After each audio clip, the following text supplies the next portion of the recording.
자, 오늘 이 시간 우리에게 주시는 하나님의 말씀, 마태복음 28장, 18절 말씀에서부터 20절까지 말씀을 같이 한번 읽어보도록 하겠습니다. 자, 다 같이 읽습니다. 시작.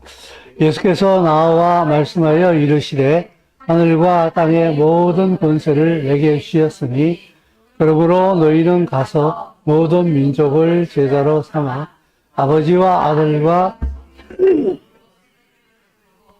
내가 너희에게 분부한 모든 것을 가르쳐 지키게 하라. 볼지어다 내가 세상 끝날까지 너희와 함께 있으리라. 아멘. 지난주와 조금 중복되어지는 부분이 있는데, 우리가 초자연적인 삶을 우리 마음속에는 늘 이렇게 바라는 생각들이 있는 것 같아요. 근데 그 초자연적인 삶이라고 하게 되면은 우리가 가장 먼저 떠오르는 게 어떤 그 슈퍼맨들 막 하늘을 날아다니고 건물을 막 들고 무너지는 건물을 탁 손으로 받친다든지, 그죠? 건널 수 없는 강을 막 원스텝으로 건너간다든지, 그런 걸 이렇게 먼저 떠올리는 것 같은데, 그게 초능력이 아니란 얘기가 아니라, 그 초능력은 성경에서 말하는 초능력이 아니에요. 초자연적이 아니에요, 그것은. 성경에서 말하고 있는 초자연적인 삶이라고 하는 것은 하나님의 말씀을 따라서 살아가는, 하나님의 법칙을 따라 살아가는 그 삶을 초자연적인 삶이라, 이렇게 우리는 정의할 수가 있어요. 그걸 다른 말로 또 표현을 하게 되면 온유한 사람이라 이렇게 표현할 수 있는데, 지난주에 말씀드린 것처럼 그 하나님의 말씀을 따라 살아가는 사람들을 딱 한마디로 표현하게 되면 온유한 사람이에요.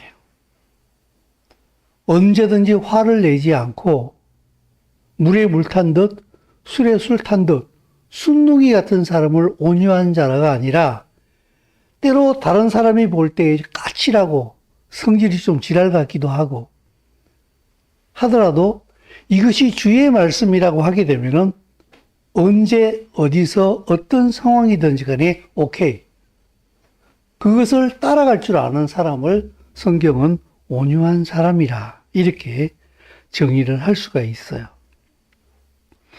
그 사람이 초자연적인 삶이에요. 왜냐하면은 하나님의 말씀이 초자연적인 말씀이기 때문에 그 말씀을 따라가게 되면은 그 사람은 초자연적인 사람이 되고 그 삶은 초자연적인 삶이 될 수밖에 없어요. 반대로 얘기하게 되면은 말씀을 무시하게 되면은 지극히 자연적으로 가버려요. 죄를 쫓아가는. 나 죄 안 짓는데, 법이 정하는 죄는 안 지을지 모르겠습니다만은 하나님의 말씀을 따르지 않는 그 존재가 이미 죄예요. 그래서 죄는 도덕적이라기보다는 존재적인 거예요. 삼손이 하나님으로부터 능력을 입고 그런 초자연적인 삶을 살아가잖아요. 근데 그에게 임해 있는 초자연적인 능력을 보면서 그것을 인간적으로 해석을 해가지고 그것을 자기의 정욕을 채우는 수단으로 사용해버렸을 때에 그 사람은, 삼손은 초자연적인 삶을 살지 못해요. 굉장히 힘이 있는 그냥 자연인이 되어버려요. 그러나 마지막에 그가 머리가 잘리고 눈이 뽑히고 육신은 완전히 엉망인 상태로 돌아갔습니다마는 그가 하나님의 말씀으로 언약으로 돌아올 때에 그는 그 순간에 자기가 그 집에 두 기둥을 껴안고 죽을 때에 살아생전에 블레셋 사람을 죽인 것보다 더 많이 죽였다 성경은 기록하고 있잖아요. 이스라엘이 패망하는 것도 마찬가지예요. 하나님의 나라인데 하나님과 함께 했기 때문에 그 이스라엘의 하나님이 일하시는 손길이 나타나요. 그런데 이스라엘이 하나님의 말씀을 벗어날 때에 그 나라는 세상 나라보다도 더 안 좋아요. 예수님께서 마태복음에서 말씀하신 것처럼 어떤 사람에게서 7 귀신이 나갔는데 깨끗해졌어요. 근데 나간 귀신이 다시 돌아와 보니까 깨끗한 게 너무 살기 좋게 된 거야. 7 귀신 데리고 와가지고 들어와 버려서 점령해버렸어요. 더 험해졌어요. 여러분 신앙생활을요 제대로 하셔야 돼요. 그 제대로란 말이 너무 포괄적이기 때문에 너무 이렇게 뭉뚱그려서 얘기를 하는 것인지 모르겠습니다만은 신앙생활이 제대로 가지 않으면은요 안 한 것만도 못해요. 다른 사람들이 글을 보면서 신앙이 그거야? 그게 믿음이야? 나 전혀 믿을 필요성을 못 느끼겠는데 너 보니까 네가 믿는 예수 보니까 내가 뭐 예수 믿어야 돼? 주일날 잠도 못 자고 늦잠 자고 싶은데 잠이나 자겠다. 야 너처럼 예수 믿으려면 나보고 다른 거 없는 것 같은데.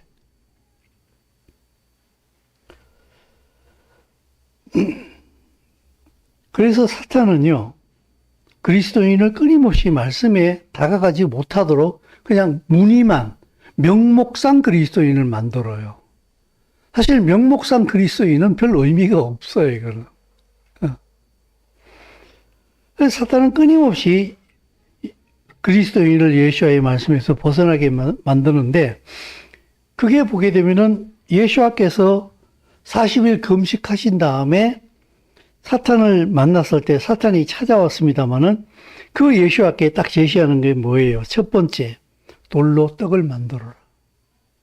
너에게 주어진 능력을 네 자신을 위해서 써라.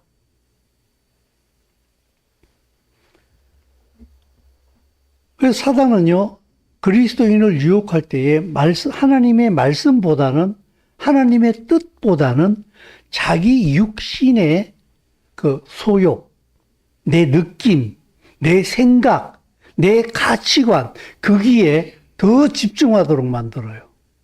그러니까 기도가 하더라도 말씀에 의한, 하나님의 언약에 의한 기도가 아니라 전부 다 자기의 필요를 놓고서, 육신적 필요만 놓고서 기도해요. 근데 신앙이 올바로 눈이 안 열리면은 그 기도를 하고 있는데 열심히 하면은 자기가 굉장히 믿음이 좋은 줄 알아요. 믿음이 없다라고 얘기할 수는 없는데 굉장히 어린아이죠. 예수님께서 그렇게 사단이 유혹을 하거든요. 두 번째 시험은 성전 꼭대기에서 뛰어내려라. 그렇게 되면 세상 사람들이 너를 전부 다 받들어 줄 거다. 자신의 명예를 위해서 살으라고 예수와를 유혹하는 거죠. 내게 경배해라. 사단에게 경배하래. 그러면은 내가 이 세상 나라의 모든 권세를 너한테 주겠다. 예수와에게 마지막으로 임한 유혹은 무엇인가 하게 되면은 하나님의 나라냐, 네 나라냐. 둘 중에 하나를 선택해라. 하나님의 나라를 추구하게 되면은 하나님의 말씀의 언약에 집중하게 돼 있어요. 내 나라를 추구하게 되면은 내가 원하든 원치 않든지 간에 세상 임금 사단을 따르게 돼 있어요. 참 교회, 참 그리스도인은 그래서 반드시 하나님의 나라를 추구합니다. 그 하나님의 나라를 추구한다는 내용은 하나님의 말씀을 따르는 것이고 그 말씀의 근간을 이루는 언약을 따르는 거예요. 그래서 언약을 말하게 되면은 이스라엘을 제외해 놓고서는 언약이 있을 수가 없어요. 사도 바울도 로마서에서 말하기를 유대인들을 말하면서 그들에게 예배가 있고 말씀이 있고 언약이 있고 양자됨이 있고 그건 전부 다 이스라엘이 가지고 있는 거예요. 하나님은 이방인과 언약을 맺은 적이 없어요. 한 번도. 모든 언약은 유대인들하고만 맺었어요. 하나님의 나라를 회복하겠다고 하라고 하는 이 약속도 유대인하고 맺었지 이방인하고 맺지 않았어요. 그러면 이 언약이 우리 것이 되려면 어떻게 해야 되느냐? 예수와로 인하여서 우리가 유대인 이스라엘에게 접붙여져야 돼요. 그런 의미에서 이스라엘에게 아무런 관심이 없는 그리스도인은 하나님께서 보시기에는 언약이 없는 그리스도인이에요. 하나님의 나라가 없다고요. 여러분 잘 한번 생각을 해보세요. 사도행전의 주 내용을 이루고 있는 초대교회의 모습을 한번 봐보세요. 초대교회에는 유대인이 100%였어요. 이방인은 없었어요, 초대교회 안에. 그들은 언약 공동체였어요. 하나님의 나라의 언약의 공동체였다고. 나중에 이방인들이 교회에 들어왔습니다만 이방인들은 철저하게 먼저 교회를 이루고 있는 그 유대인들이 가지고 있는 언약에 전부 다 같이 합체되어졌어요. 그들과 함께 했거든요. 그래서 여러분, 하나님께서 이스라엘에게 주신 그 하나님의 나라의 완성을 위한 언약이 없다면요, 사실은 교회가 아니에요.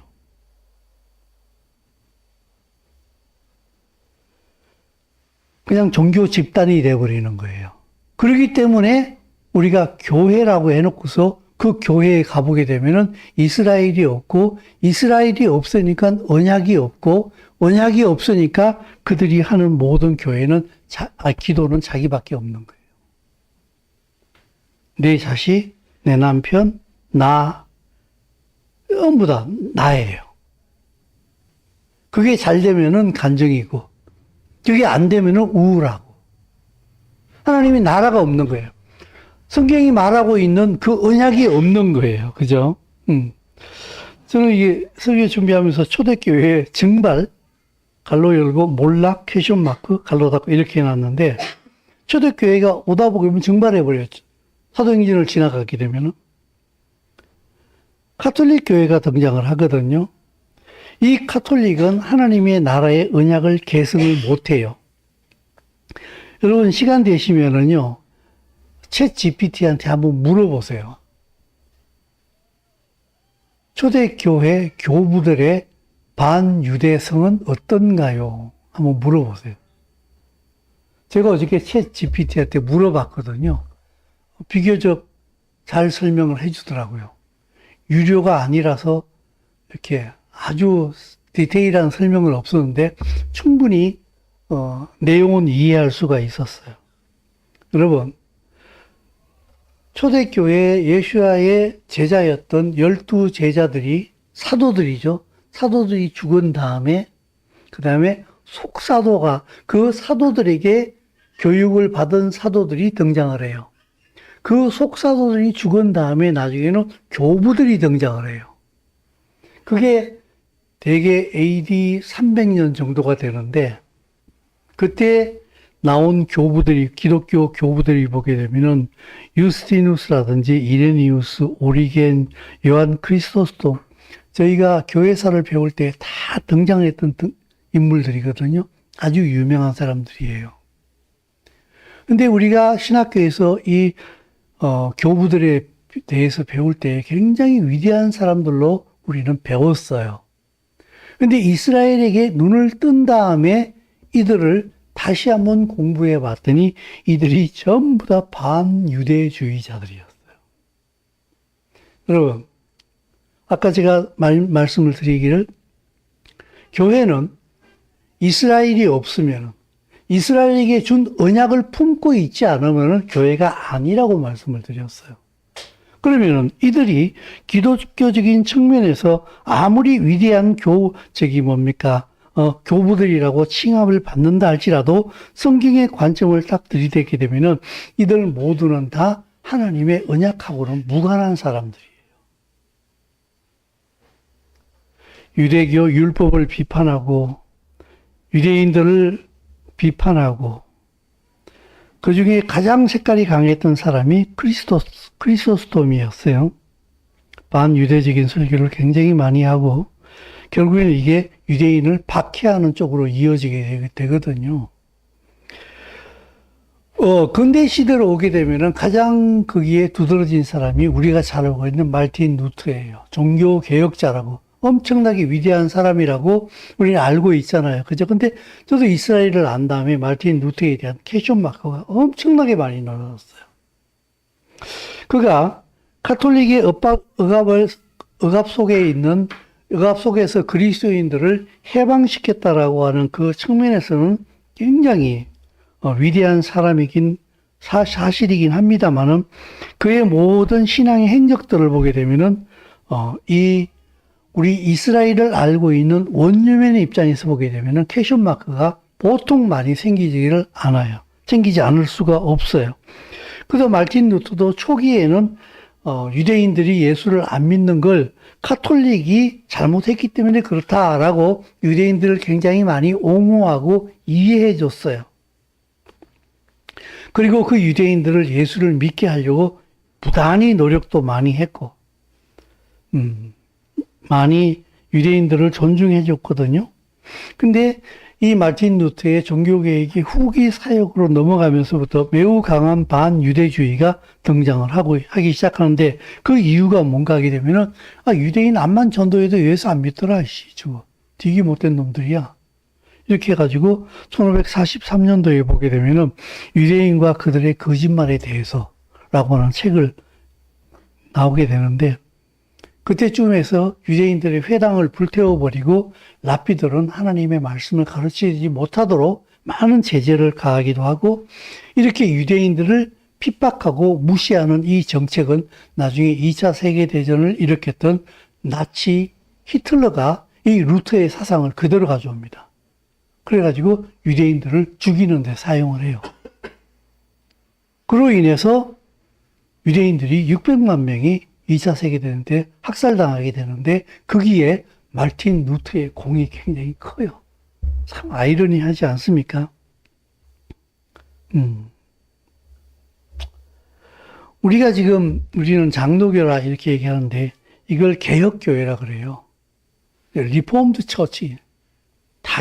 폼을 다시 만드는 교회다. 개혁교회다 그러는데, 근데 역시 이 개혁교회 안에도 보게 되면은 카톨릭으로부터 우리가 개혁해서 나왔다. 프로테스탄트다.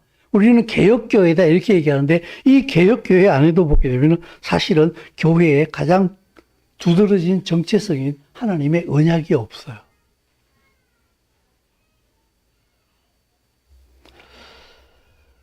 카톨릭의 종교적 타락에서 벗어나긴 했습니다만은 카톨릭과 동일한 맥락의 길을 같이 걸어가는 거예요, 그냥. 그러니까 이 개혁교회 안에 지금 보십시오. 우리나라 올 10월 달에 이게 되면 우리나라에 WEA 총회가 열립니다.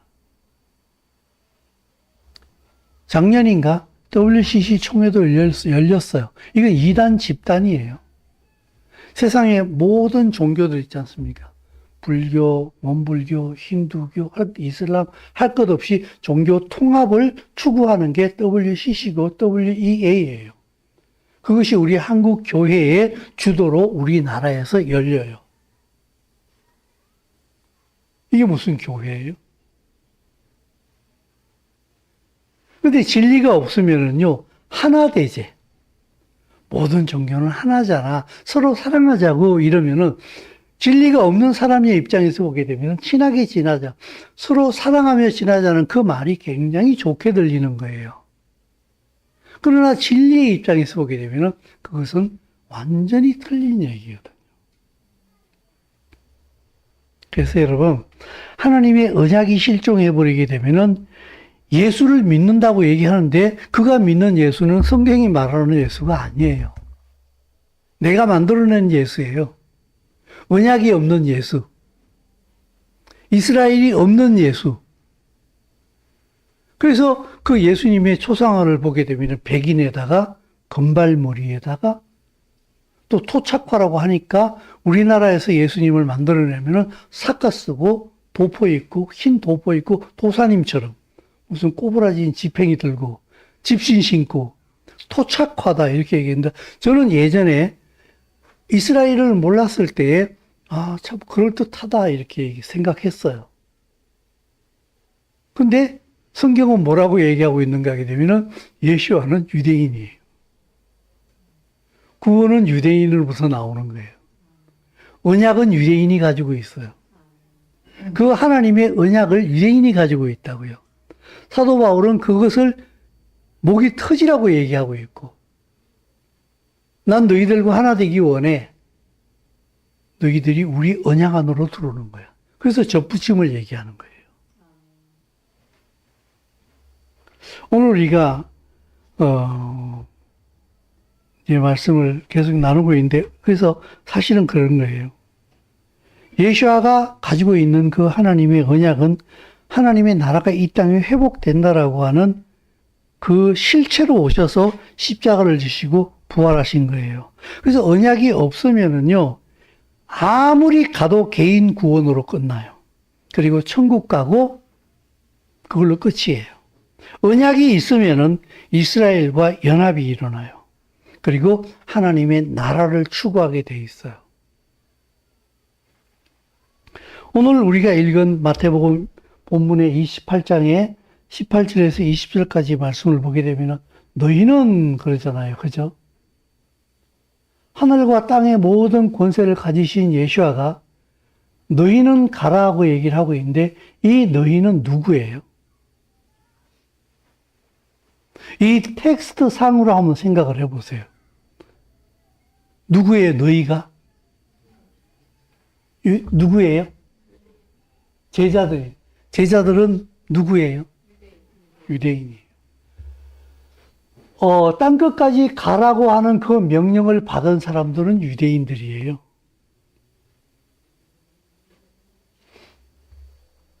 그래서 땅 끝까지 가려고 하게 되면 유대인하고 같이 가야 돼요.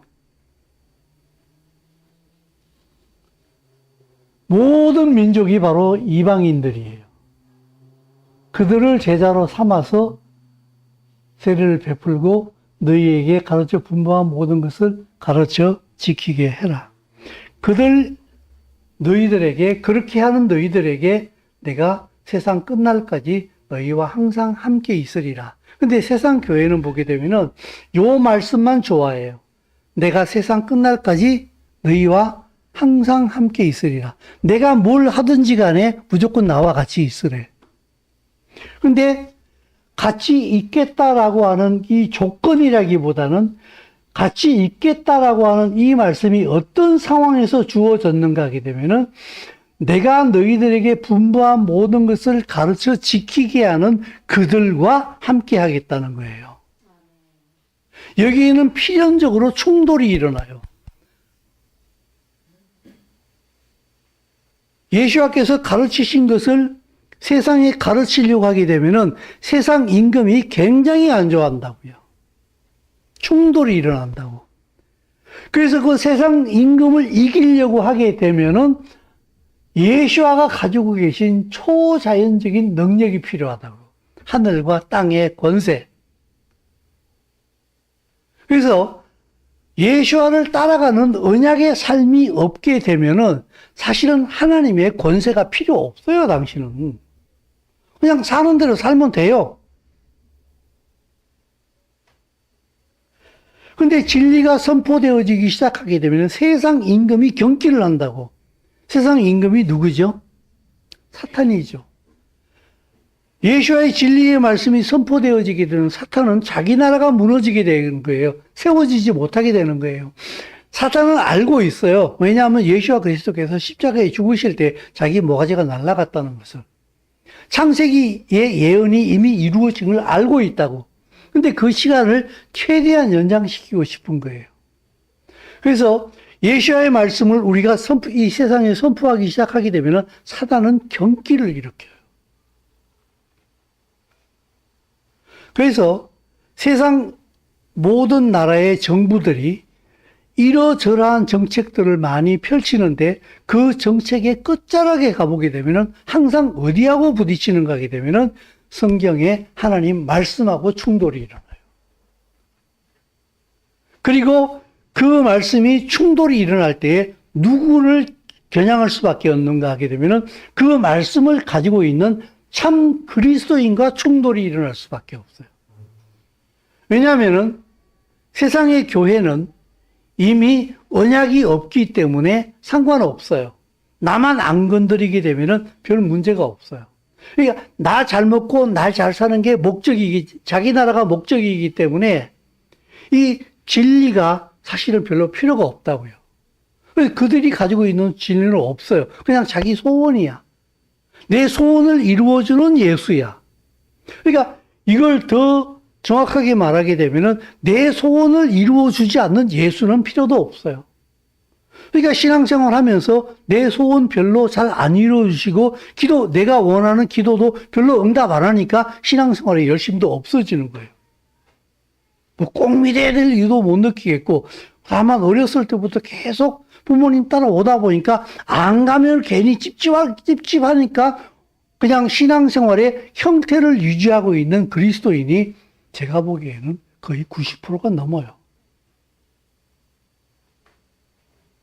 그리고 또 어쩌다가 병이 낫는다든지 벼락부자가 된다든지 승진한다든지 대기업에 갔다든지 이런 이벤트가 한번 있으면은 잠시 삘 받아가지고 굉장히 예수를 잘 믿는 것처럼 행동을 하기도 해요. 근데 그 안에 들어가 보게 되면은 그들도 역시 언약이 없어요.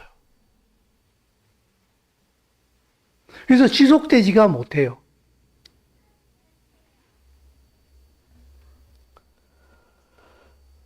예수님께서 하늘과 땅의 모든 권세를 자기가 가졌다라고 제자들에게 말씀하시는 이유는 내가 가지고 있는 이 모든 권세를 하나님의 나라를 위해서 사용할 때에 내가 그 능력을 가지고 성령으로 너희와 함께 하겠다라고 하는 말씀인 거예요.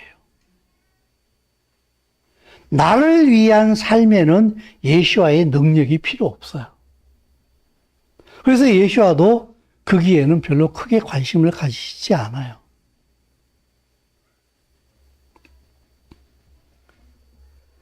그러므로 여러분, 언약 백성은요, 반드시 예수와 함께 가기 때문에 그 삶의 전제가 무엇인가요? 바로 우리로 가요. 예수와 그리스도가 교회의 머리라고 그러잖아요. 그죠?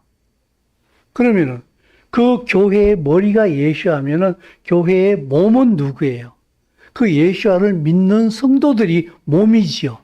그래서 교회는 반드시 예수와가 머리 되시고 그 예수와가 가지고 계신 그 언약에 함께 아멘하고 있는 유대인과 이방인이 함께 지체를 이루어요. 그래서 이 우리는요, 사람이 복수로 모였다라고 하는 차원에서 우리가 아니에요. 예수와가 나의 왕된 것을 인정하는 사람들이 함께 몸으로 모이는 유기체적인 존재예요. 그래서 이 교회는 굉장히 로컬적인 개념을 뛰어넘어요. 우주적인 교회예요. 어디 꼭 장소가 없어도 돼요.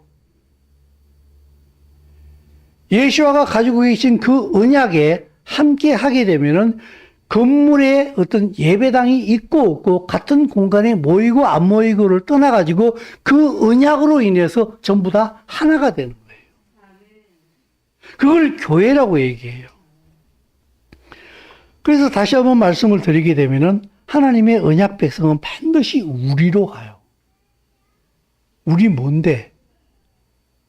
나만 잘 살면 되는데? 이건 그리스도인의 존재로서의 사실은 그런 존재의 정체성을 가질 수가 없어요. 난 우리 몰라. 난 나밖에 몰라. 이렇게 말하면은 그는 교회의 지체가 아닐 가능성이 굉장히 많아요. 그러니까 자기 생각에 나는 교회의 그리스도인이야 라고 그건 자기 생각이에요. 하나님께서 보시기에는 언약이 없으면은 언약이 있는 백성은 반드시 예수와 유대인과 이방인이 하나가 될 수밖에 없어요. 그게 성경의 구조예요. 그러니까 이게 없으면은 나 예수 잘 믿어. 백날 얘기해도 당신이 믿는 예수는 어쩌면은 성경이 말하는 예수가 아닐 수도 있어요.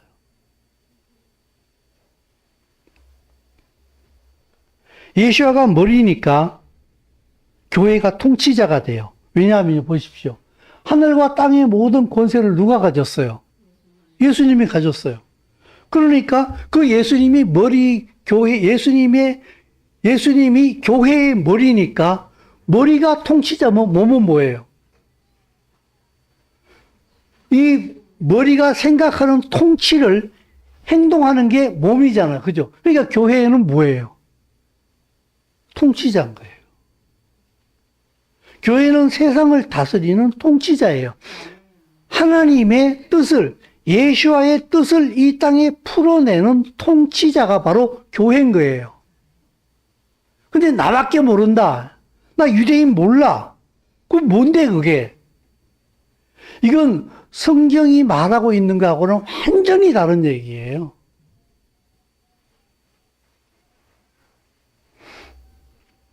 예수 믿고 나 구원받고 천국 가고 여기가 끝이에요. 이건 아니에요. 전도하고 선교하고 아무리 해도요, 내 구원이 종착역인 사람은, 신앙의 종착역인 사람은 아무리 전도를 열심히 하고 선교를 열심히 해도요, 그게 전부 다 자기하고 연결돼요. 하나님이 상 주실 거야. 복 주실 거야.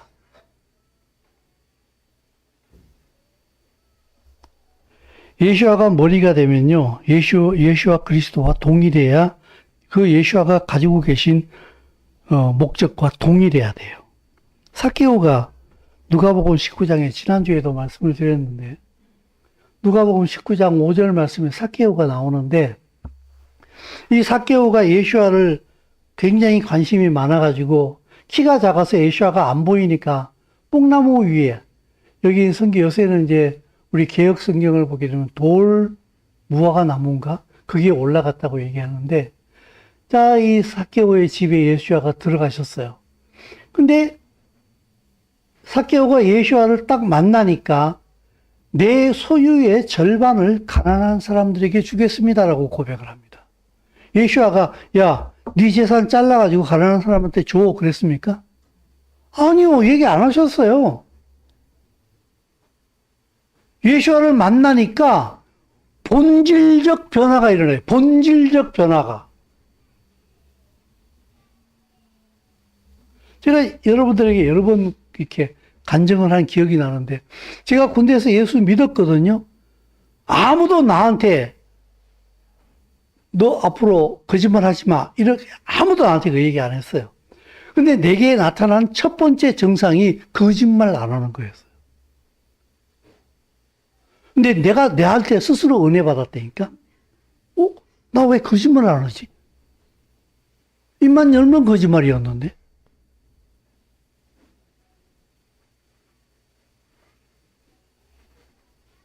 한 번도 내가 거짓말을 안 해야 되겠다라고 하는 결심을 해본 적이 없어요. 근데 예수님하고 탱 충돌이 일어난 다음에 난 결심 안 했는데 내가 이미 그렇게 하고 있더라고. 왜냐하면 하나님의 초자연적인 힘이 이미 나를 꼭지를 딱 돌려버렸어. 그래서 삭개오가 자기 소유의 절반을 가난한 사람들한테 주겠대. 그리고 혹시 누구의 것을 속여 빼앗은 일이 있으면 네 배로 갚아주겠습니다. 이게 사실은 언약이 포함하고 있는 말씀이에요. 이 하나님의 나라로 복귀하려고 하게 되면 가치관 자체가 바뀌어야 돼요. 사람 자체가 바뀌어야 돼요. 이걸 회개라고 얘기하는데, 이에게 예수아가 뭐라고 말씀하시는가 하면 오늘 이 집에 구원이 이르렀다 그랬어요. 그리고 더불어 말씀하시기를 아브라함의 자손이다. 그러니까 아브라함이 하나님으로부터 뭘 받았지요? 언약을 받았어요. 아브라함의 자손이 된다는 얘기는 하나님의 언약으로 간다는 거예요. 이 하나님의 언약에 동참하는 사람이 구원받았다는 거예요. 근데 우리는 이 언약을 빼놓고서 죄 용서받고 구원받았다고 얘기해요. 그건 반쪽짜리 얘기예요.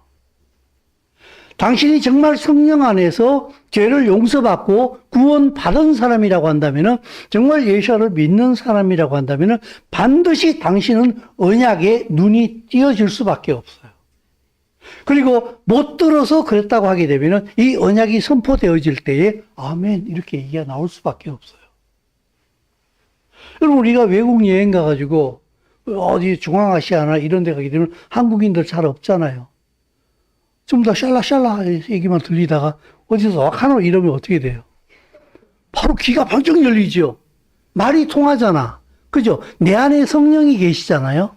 언약을 못 들었어. 그래서 그냥 교회 열심히 다니고 헌금하고 예배하고 기도하고 전도하고 선교하면은 예수 믿는 건가 보다 생각하고 있어요. 근데 어느 날 하나님의 언약은 이스라엘의 회복이요. 그 이스라엘이 바로 하나님의 나라의 중심이요. 그 하나님의 나라가 이스라엘 중심으로 이 땅에 세워지게 된다. 이 언약을 딱 선포되어지게 되면 오잉? 맞는데?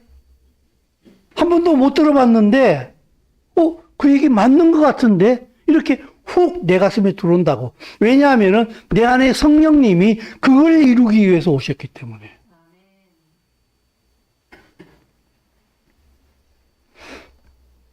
그래서 이 삭개오는요, 바로 아브라함의 자손으로 인정이 돼요. 그리고 그는 구원에 이르게 되는 거예요. 하나님의 백성이 되는 거예요. 자주 말씀드린 것처럼요, 세례 요한이 누가복음 3장에서도 그 요단강에서 세례를 선포할 때에 우리 어떻게 할까요? 물어보니까 일반인들에게 뭐라고 얘기합니까? 옷 2벌 있는 자는 옷 없는 자에게 나눠주고 먹을 것도 나눠 먹고 세리들은 어떻게 할까? 세금 과하게 뜯어먹지 말라. 군인들은 어떻게 할까요? 사람들에게 강탈하지 마라. 거짓말로 고발하지 말고 받는 봉급을 족한 줄로 알아라. 이게 전부 다 사실은 언약 백성이 가져야 될 삶의 자세예요.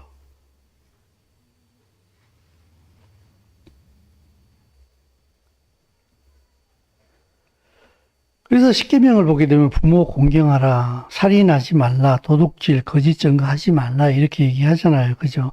이게 전부 다 언약적 하나님의 백성으로서의 하나님의 통치 아래에 있는데 살인해? 하나님의 통치를 받고 있는데 부모를 개떡으로 생각해? 하나님의 통치를 받고 있는데 도둑질해? 하나님의 통치를 받고 있는데 거짓말해? 그건 하나님을 이상하게 만드는 거예요. 그럴 수가 없는 거예요. 부모를 공경한다는 얘기는요, 하나님을 공경한다라고 하는 연장선이에요. 살인하지 않는다는 얘기는 무슨 말인가 하게 되면은 하나님이 심판하신다라고 하는 것을 믿고 있기 때문에 내가 원수 갚지 않는 거예요. 도둑질하지 말라는 얘기는 내가 먹여줄 테니까 너 도둑질하지 마 이 말씀이거든요. 거짓 증거하지 마 하나님께서 보고 계신다는 거예요. 이게 전부 다 하나님의 백성의 언약적 삶이에요. 하나님의 언약을 믿고 있는 그 하나님의 언약을 통해서 하나님의 나라가 이 땅에 임한다는 것을 알고 있는 사람들이 이 땅을 살아갈 때에 그 하나님의 언약을 품고 있는 사람들의 언약적 삶이라는 거예요. 하나님의 나라를 이미 살고 있는 거예요. 이게 없으면은 우리가 못 돼요. 부모를 밟고 무시하고 여긴 가족이 없어요. 가족 없는 사회가 어디 있어요? 살인하는 사람에게 우리가 어디 있어요? 도둑질하는 사람이 우리를 깨트리죠. 살인하면 우리가 다 깨져요. 거짓말하면 어떻게 돼요? 갈기갈기 찢어져요. 서로 못 믿으니까. 우리 참 통치자는요, 내 위에 누가 있는가를 생각하는 거예요. 군대적인 조직으로 말하면 중대장의 통치권은 누구로부터 오느냐?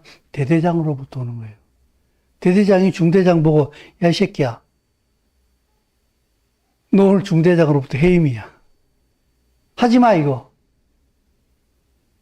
이러면 어떻게 돼요? 끝이에요. 대대장의 통치권은 누구로부터 오는 거예요? 연대장으로부터. 연대장의 통치권은 사단장으로부터. 사단장의 통치권은 군단장으로부터. 군단장의 통치권은 육군참모총장으로부터. 육군참모총장의 통치권은 누구로부터? 대통령으로부터. 대통령이 국군 통수권자잖아요. 그러면 이 대통령의 통치권은 누가 있어요? 국민으로부터 오는 거예요. 그래서 민주주의인 거예요. 백성 민자. 백성이 주인이 되는 주의가 민주주의인 거예요. 그러면 이 백성의 주권은 누구에게 있어요? 이 백성의 주권은 누구에게 있어요? 몰라요? 하나님으로부터 온다고 믿는 사람들이 바로 그리스도인인 거예요.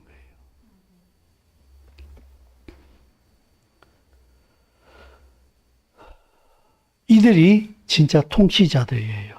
이들이 하나님의 말씀으로 언약 가운데, 기도 가운데, 삶으로 세상을 통치하는 거예요. 하나님 말씀에 순종함으로 세상을 통치하는 거예요. 그래서 여러분, 이 삭개오, 우리 지난주에 삭개오 얘기했잖아요. 그죠? 삭개오 얘기가 나온 다음에 네가 이제 아브라함의 자손이다 하고 그 바로 이어서 나오는 게 문화비유예요. 나 이게 결코 아니라는 생각이 들어요. 그 문화를 한 문화씩 받은 그 종들이 한 문화 가지고 열심히 장사해서 10문화 만들고 한 문화 가지고 5문화 만들고 한 문화 받아가지고 수건에 싸가지고 묻어두잖아요. 그렇죠?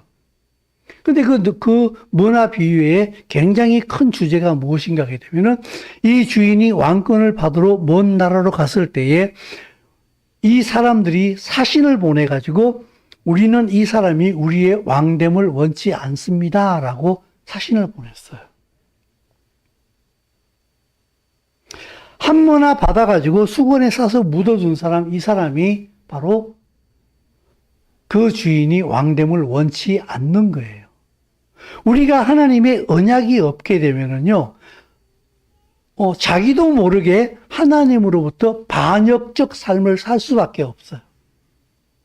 그 주인이 왕되는 것을 믿고 있고 그 주인이 왕되는 것을 원하는 사람이 그 문화를, 주인의 문화를 가지고 열심히 장사하는 거예요. 그 주인을 위하여서.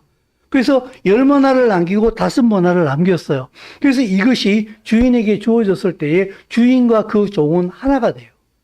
그리고 주인이 가지고 있는 통치권이 이 한 문화로 10문화를 남기고 5문화를 남기는 그 사람에게 주어져요. 같이 통치를 하는 통치자의 반열에 들어가는 거예요. 그래서 여러분, 하나님 말씀에 순종한다는 얘기는 무슨 말인가 하게 되면은 바로 내가 슈퍼내추럴한 삶을 살아가는 초자연적인 삶이 되는 거예요. 내가 배트맨처럼, 슈퍼맨처럼 막 하늘을 날아다니지는 못한다 할지라도 하나님의 말씀이 이미 슈퍼내추럴하다고요. 흑암에서 빛이 있으라 그 말씀을 하셨는데 그 말씀을 내가 살아낼 때에 내 삶은 이미 초자연적인 삶이 되어버려요. 그래서 순종한다는 얘기는 그저 순종하는구나가 아니에요. 그를 통하여서 하나님이 나타난다고요. 그래서 예수께서 말씀하시기를 너희는 세상의 빛이라 이렇게 말씀하는데 반짝거려 반짝거려 아니에요. 그냥 말씀을 따라 살면은 내 삶에서 그냥 빛이 나요. 그냥 그대로. 그래서 하는데 알아봐요. 다른데? 나하고 완전 다른데? 너 예수 믿었니? 난 몰랐다, 야. 교회 다녔어? 처음 듣는 얘기다, 야. 사실 가슴이 섬뜩한 얘기입니다. 당신이 빛으로 살지 않았다는 얘기고, 빛으로 살지 않았다는 얘기는 무슨 말인가 하면, 당신은 하나님의 말씀에 순종하는 삶을 살지 않았다는 얘기. 사람이 등불을 켜서 말 아래에 두지 않는다 그랬어요. 호수 밑에 안 둔다는 그 말이 아니에요. 쌀 담그는 말자루 있잖아. 촛불 켜가지고 말자루 푹 뒤집어 씌워 놓습니까? 등경 위에 두나니. 촛불 켜서 등경 위에 두게 되면은 빛이 나게 돼 있어요. 빛 봐라. 안 그래도 세상이 어두울수록 더 그 빛은 잘 보여요. 안 보고 싶어도 보인다고. 그래서 참 그리스도인은 가만 내버려 둬도 보여요.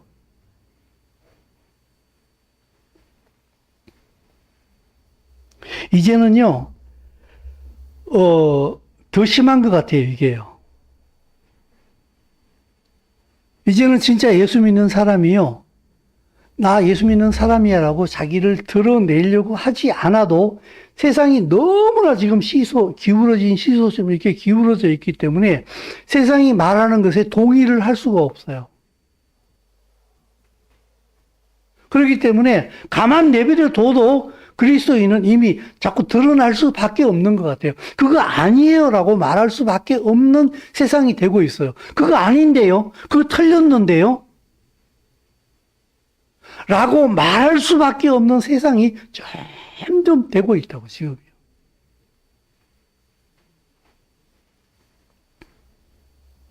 사랑하는 성도 여러분, 오늘은 통치자의 삶이라고 해서 두 번째 제가 그렇게 제목을 달았습니다마는 하나님 말씀에 순종한다. 세상 주권자인 하나님의 대리 통치자의 삶이에요. 그들은 그냥 초자연적인 삶이 돼버려요. 그리고 하나님과 하나님의 백성과 우리가 되는 삶이에요. 이렇게 되라 저렇게 되라 굳이 입으로 말하지 않아도 내가 주의 말씀에 진리를 따라 살아가는 그 삶 자체가 이미 통치자의 삶을 드러내게 돼 있어요. 한 문화를 받아가지고 열심히 장사하고 있어요. 저 집 누구 종이래? 있잖아. 요번에 왕권 받으러 간 그 사람 그 집 종이래. 와, 열심히 사네. 주인 시킨 대로 참 잘하네. 와, 그 주인 참 좋은 종 뒀네. 그 종을 통해서 그 주인이 여기 와 있어요. 현재형으로. 그죠? 문화를 싸가지고 묻어둔 사람. 이 사람은 자기 생각에 붙들린 사람이에요. 여러분 지금 어떻게 살고 계세요? 우리 교회가 이스라엘의 언약을 품고 가는 교회라고 얘기하잖아요. 그죠? 여러분 다 알고 계시잖아요. 그죠? 그 하나님의 언약은 바로 하나님의 통치가 이 땅에 임한다는 거예요. 예수와를 통하여서 그 하나님의 통치가 이미 이 땅에 임했다는 걸 얘기하고 있는 거예요. 이미 임했는데 완성은 안 됐어요. 그 완성을 누가 시키는가 하면 예수와의 성령으로 우리가 함께 걸어가는 거예요. 그리고 예수와 그리스도의 충만한 분량이 이르렀을 때에 그분이 이 땅에 오신다고요. 그날을 기다리며 살아가는 사람들이라고요. 세상은 예수와를 통치자로 인정하지 않으나 나는 그분이 나의 통치자라는 걸 인정하기 때문에 그분의 뜻을 이 땅에서 순종으로 풀어내는 거예요. 그게 바로 통치자의 삶이요. 그들을 바로 하나님의 백성이라고 얘기하는 거예요. 그걸 하기 위해서 우리는 직장도 다니고 집에서 가사도 하고 자녀를 키우고 사업도 하고 공부도 하고 하는 거예요. 그래서 이게 빠져버리고 나게 되면 내가 하는 일은 세상 일과 별반 다른 게 아니에요. 그게 가장 중요한 나의 정체성이에요. 이 정체성을 가진 사람이 살아가는 삶이 바로 통치자의 삶이라고요. 어떻게 살고 계십니까? 기도합시다. 말씀에 순종하며 살아가는 삶 자체가 바로 통치자의 삶임을 다시 한번 우리 가슴에 새깁니다. 세상이 우리에게 예수와를 이용한 삶을 살아라고, 기도해서 나의 소원을 이루라고, 네 뜻을 이루라고, 그것을 위하여서 헌금도 하고, 그것을 위하여서 기도도 하고, 그것을 위해서 열심히 예배하고, 그것을 위하여서 전도하고 선교하고, 그러면은 내게 하나님이 복을 주신다고. 그 복의 종점은 내가 부자 되고 건강하고 죽으면 천국 가는 것이라고 우리는 이스라엘을 안 다음에 아니라고 얘기하지만 여전히 그것을 우리의 삶의 근간을 차지하고 있는 부분이 너무나 많습니다. 삭개오를 만나주신 주님, 우리의 삶 속에 내 소유의 절반을 가난한 사람들에게 내어줄 수 있는 가치관에 전도가 있게 하여 주시옵시고, 만약 남의 것을 토색한 것이 있으면 4배나 갚아낼 수 있는 하나님의 백성으로서의 회개한 삶이 우리를 점령할 수 있게 하여 주시어서 그 하나님의 언약을 붙들고 예수와를 통하여서 이미 임한 하나님의 나라를 살다가 그 하나님의 나라의 주인이신 예수와를 믿음으로 받아들이며 같이 갈 수 있는 우리의 삶이 다 되게 하여 주시옵소서. 예수의 이름으로 기도드리옵나이다. 아멘.